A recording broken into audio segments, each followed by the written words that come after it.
Hello mga ka-Android Feel, ito nga pala ang pinakabagong Samsung Galaxy A06 at kaka-release lamang nito sa Philippine market sa buwan ng August 2024. Bali meron itong dalawang variants na pwedeng pagpilian, which is 4GB of RAM and 64GB of internal storage and 4GB of RAM and 128GB of internal storage. At nagkakalaga ito ng 5,790 pesos and 6,790 pesos. At mas mahal ito ng 600 pesos kung ikukumpara natin doon sa kanyang predecessor na Samsung Galaxy A05. At may konting nadagdag lang dito, yung dating simpleng power button lamang ay sa wakas ginawa na nila itong 2-in-1 button na magagamit natin as power button and fingerprint scanner. At pagdating naman dito sa kanyang specification and performance ay the same lang din at halos identical lang talaga ang kanyang display na naka PLS LCD at may resolution lamang din na HD Plus 720 by 1600 pixel. Yung performance naman nito ay ganun pa din, meron pa din itong processor na MediaTek Helio G85 12nm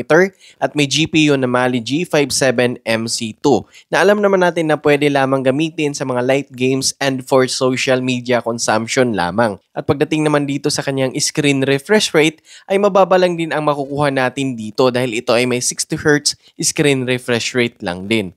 Now, pagdating naman dito sa kanyang camera, halos the same lang din na naka 50 megapixel ang main shooter and 8 megapixel naman sa front-facing camera. At the same lang din talaga ang makukuha natin na quality dito. Hindi ganun ka-sharp and detailed ang ating photo. Well, isa lang siguro ang nakikita ko na konting na-upgrade dito, yung kanyang capability sa pag-record ng video. Yung dating 1080 at 30 frames per second lamang ay ginawa na nila itong 1080 and 60 frames per second.